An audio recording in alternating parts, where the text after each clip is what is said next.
That's a whistle. She is so beautiful, she's hard of hearing. Claire Kramer, is she around? Is she coming? Can I get Claire Kramer? I know she, I'm not making this up, people, I swear to God. I know I saw her in my dreams, but Claire Kramer, oh my God! So Claire, this is how this is gonna work. Y'all are gonna ask a question once you get up in line.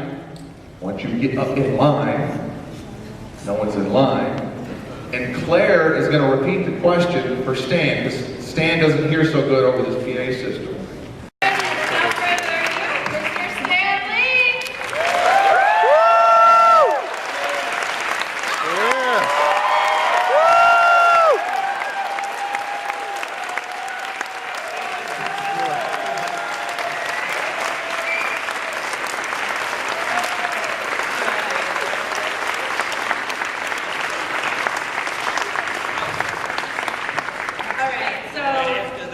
Everything else is an anti-climax. You flatter. Well, listen, I'm going to do you guys a favor. I had a whole list of questions, but you guys have been waiting so patiently, Stan. They have been so excited to see you. Let's go right to the mic. We can start with you, young sir. All right. What if there are some questions I don't know the answer to? You'll see a grown man die up here. I'm sure you'll come up with something. Keep your questions easy. No, I'm only kidding. Make them as tough as you want, because I'll answer them wrong anyway. All right, two really fast questions. First off, where's your favorite place to get a hot dog in New York? Because I need a few more places to eat. Well, I'm going to go down there to visit.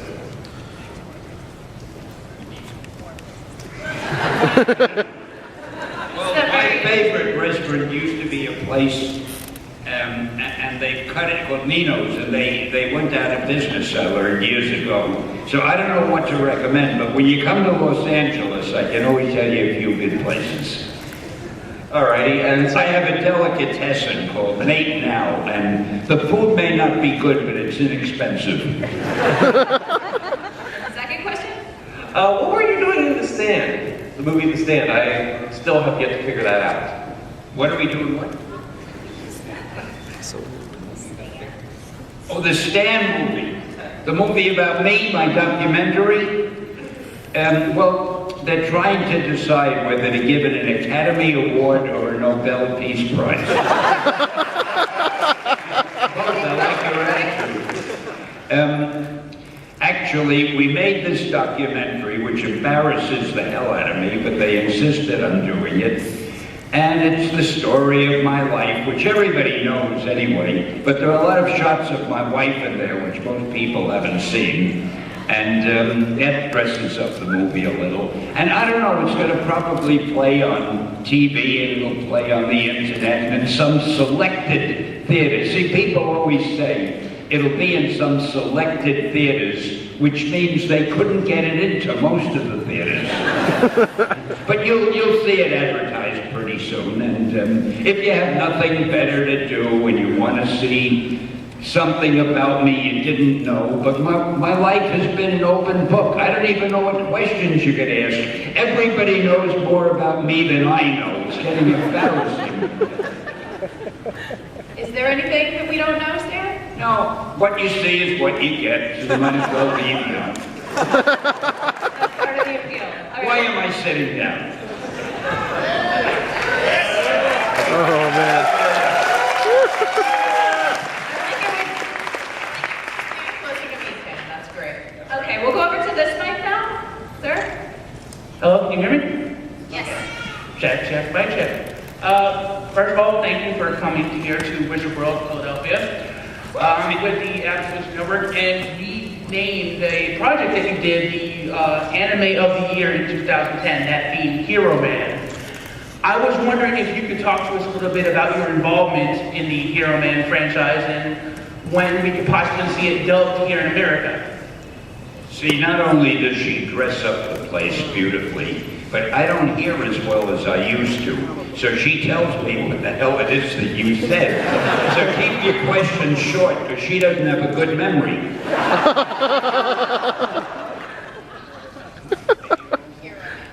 What's the Hero Man? Oh, man. Oh. In 2010, I did, what is it, wait, Max? Oh, the Japanese one. There's so many things. Yeah, I did a book in Japanese called Hero Man, and they were going to make an animated cartoon about it. I think they're still thinking about it. So in the next few years, if you see a Japanese animated cartoon, you can say, oh yeah, that's the one Stan didn't remember anything about at the convention. All right. How about you over here? Out of all the heroes that you created, which one do you relate to in real life?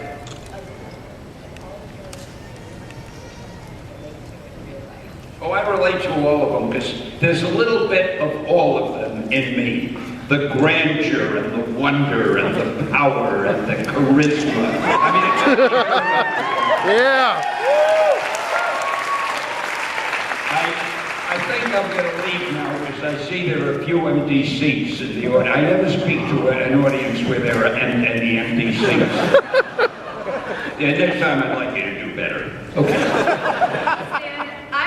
You created Iron Man. You based him off of Howard Hughes. Is that correct? That is correct. So, Absolutely correct. does that liken you to Howard Hughes? Does it make me like Howard Hughes? Well, I have news for you, and I hate to admit this. Howard Hughes was quite a bit wealthier than I am. And he was also an inventive genius and an adventurer. Now, I'm sure I would be an adventurer if I had a chance to adventure, but I keep so busy going to comic book adventures. All right, let's go to this question over here. Yes, hi Stan, how are you? You'll be always known as this question over here. That's fine. Doesn't he or she have an identity? Yes, A fine thing. I guess my first question is, Said he. I have two questions, and one for you, Claire, as well. But Stan, what is your secret sauce? How is it possible that you, after so many years, are still so powerful, have so much energy, and just keep it going? I wish I had half your energy, sir. I heard that. See, whenever somebody says something flattering, I give it.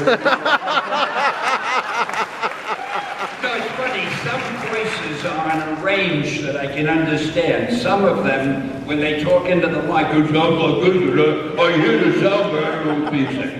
So anyway, I don't know about the energy bit, but what it is, I love what I do.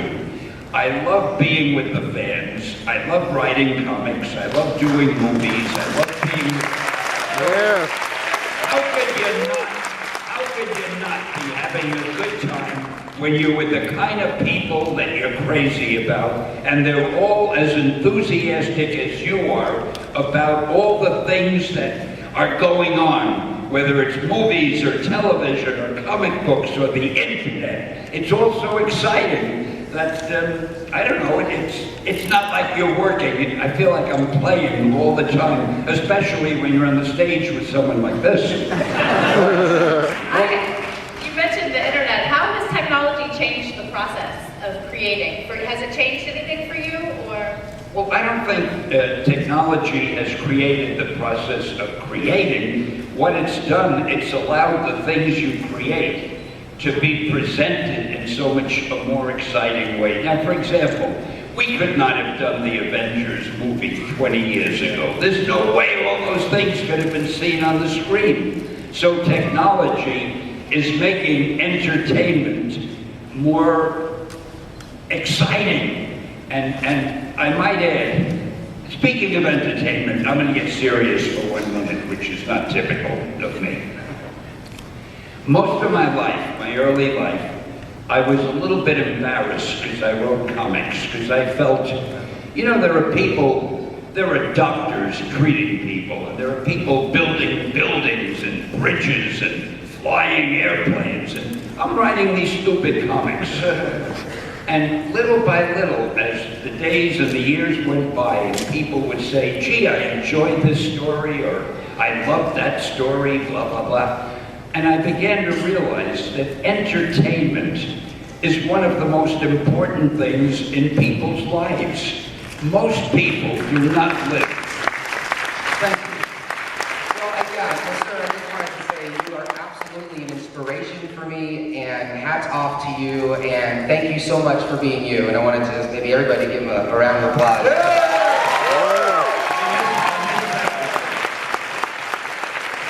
Thank you. So anyway, I realize now that entertainment is important, and it fills a needed spot in people's lives. So all of you who are involved with comics and movies and television, you're all part of something that's very big and meaningful and entertaining. And Claire, I just wanted to know, I mean, I'm such a big fan. What do you do that makes you so hot? Oh my God. I stand next to Stan.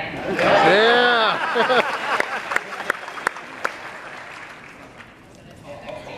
All right, let's go over here, sir. I gave the hug on your behalf. That's right. It's a high boxing hug. Let's go for you. Hey Stan, question. I think Dr. Doom is the greatest villain ever. How did you think him up? Can you repeat that for me? Sure. A little bit about where did Dr. Doom come from? Doctor. Strange? The only doctor I know is Dr. Strange. Doom. Doom from the Fantastic Four. Doctor who?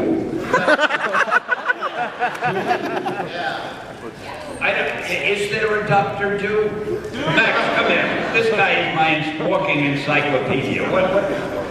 Oh man. Oh, Dr. Doom!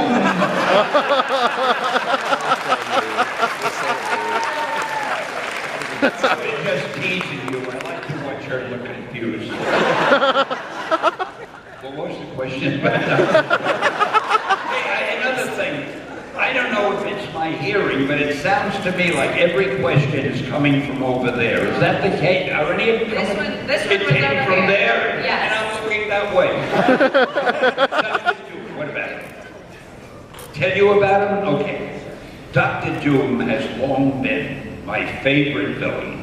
First of all, I like his name. How can you beat a guy called Dr. Doom? And the thing I like about him, he is the king of his own country, Latveria. Now, I'm very proud of Latveria because I made up that name, and I swear it sounds like a real country. I've had people say, how do I buy a ticket to Latveria? It sounds so real. But the big thing about Dr. Doom, being a king, if he comes here to America and he commits a crime, he's got diplomatic immunity. We can't arrest him. Now you show me any other villain that can't be arrested because he's got diplomatic immunity. And that's why Marvel has always led the pack. With Yeah. That's why I like Dr. Doom. He's like a true man. His whole armor, I mean, he's great looking. I don't get any credit for that. Kirby drew that up. He really drew a great Dr. Doom. Yeah. Okay, yes. Hello. That way. This time we're going over here. Yep. Hello, Stan. I got one quick question. How long did it take for you to realize that Spider-Man was going to be huge?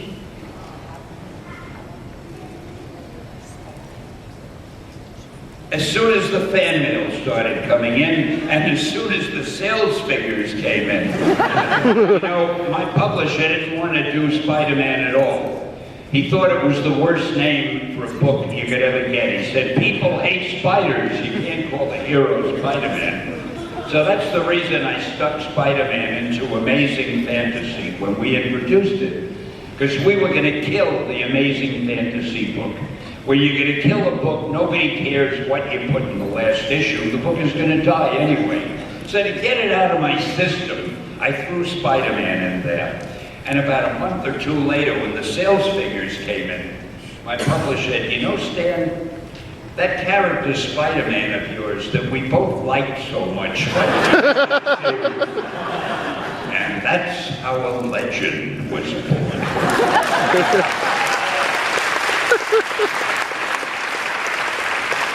Okay, yes.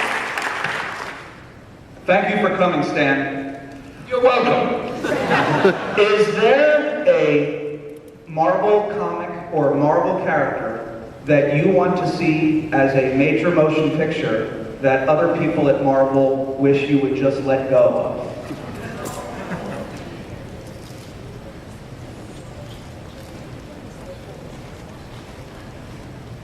No, everybody at Marvel wants to do them all. The two I can't wait for though are Doctor Strange and Black Panther. Yeah. And you'll be seeing them before you know it. Oh, and also Ant-Man is in the works. Oh, nice. The thing is, they think that's an inexpensive one. I mean, the guy is only that big. How much film will it need? All right, let's go over here. I just wanted to say thank you for creating Peter Parker, Stanley, because I think, I don't know where I'd be if I didn't grow up with Peter Parker. Just the geeky guy who can make it. So thank you very much. And Thank you.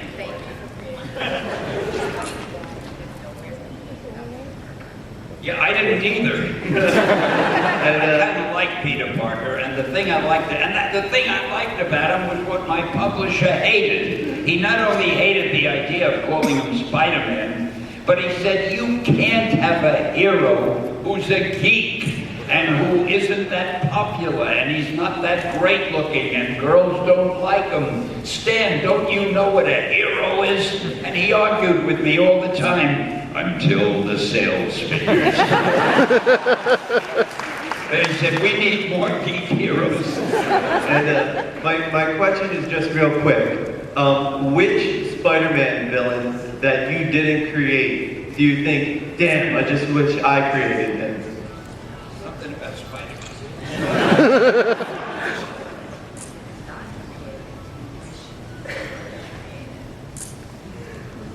I can't think of any that I didn't create. If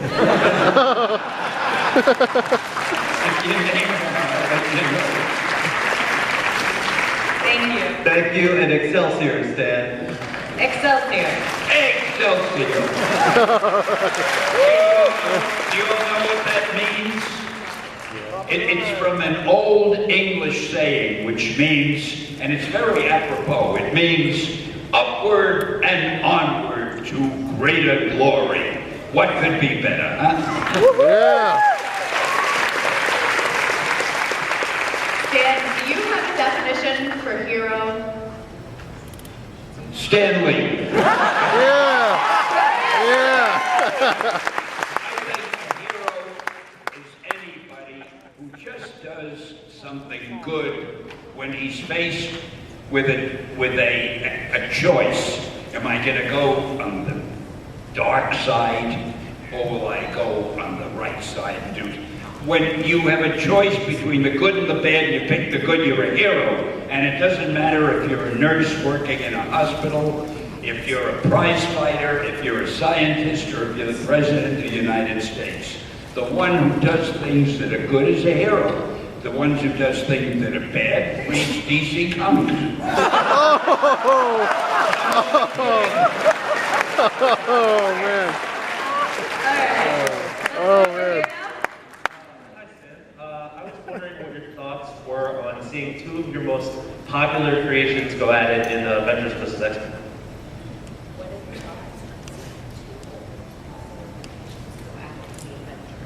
Oh, it's great. I used to do that in the comic books all the time.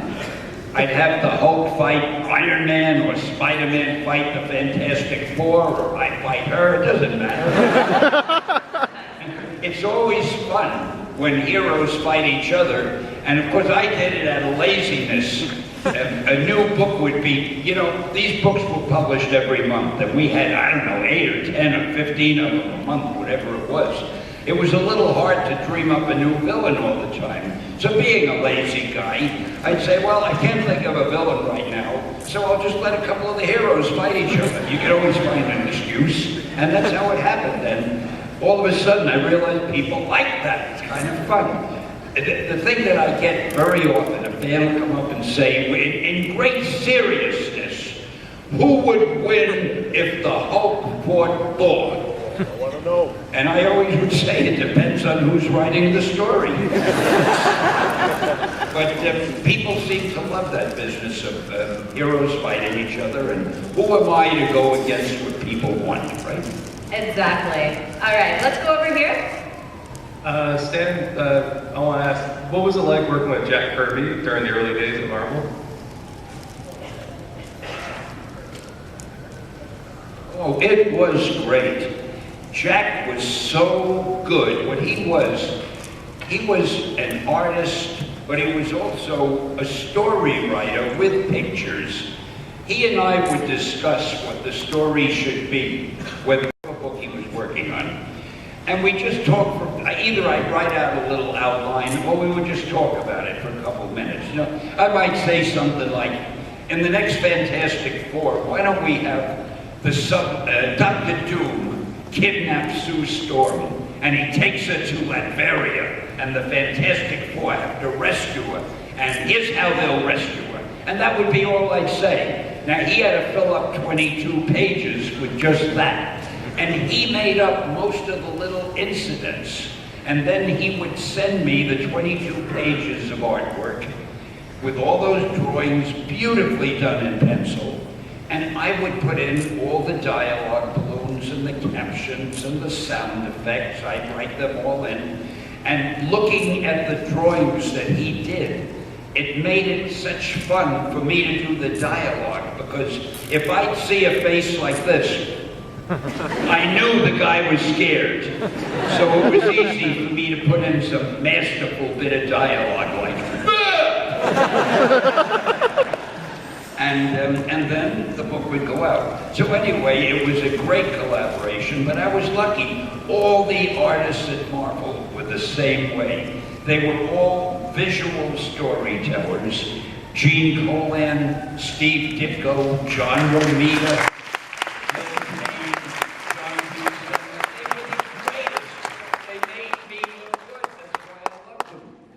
Was Captain America the first character you and Jack Kirby collaborated on?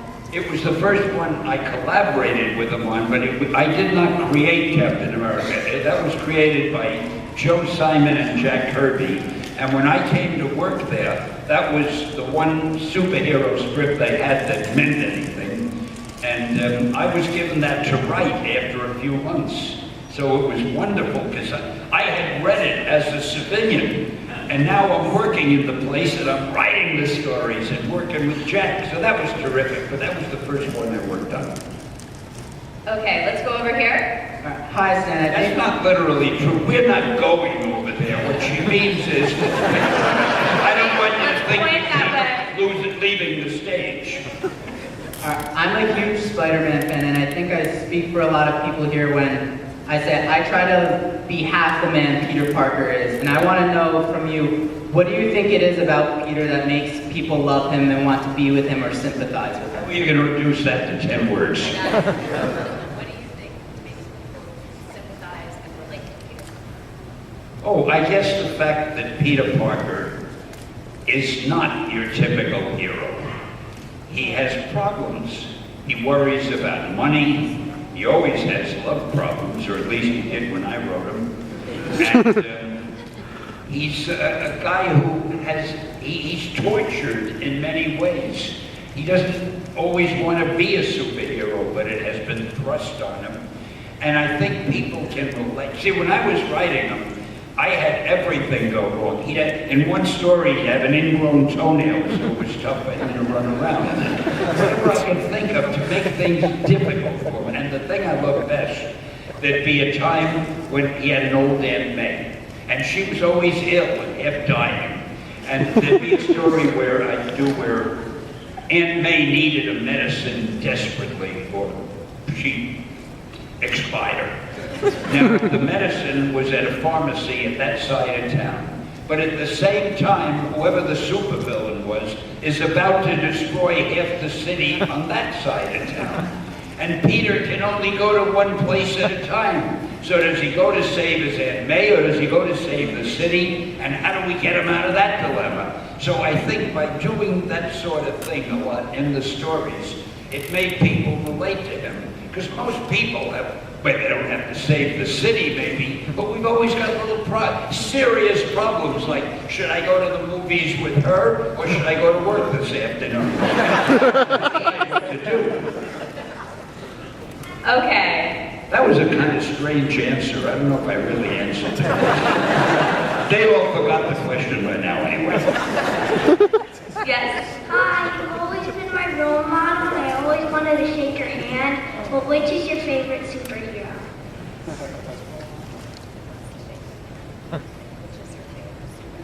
Well, I'm very flattered. I don't really have a favorite. I love them all. And whichever one I was writing at the moment, that was my favorite at the time. But it's like asking who's your favorite child, or, you know, you love all your children. And who's well, of course, my favorite person up here on the stand is this young lady. There's no doubt about that. But I'll be happy to shake your hand at any time. Yep, go ahead. It was. If you could ask Conan the Barbarian one question, what would it be?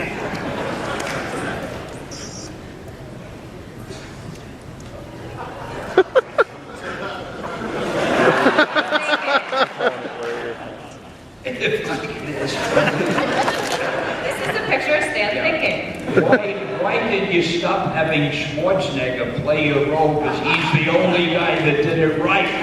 Oh, yeah. Good answer. I like it. All right. How about you? Who's your favorite villain?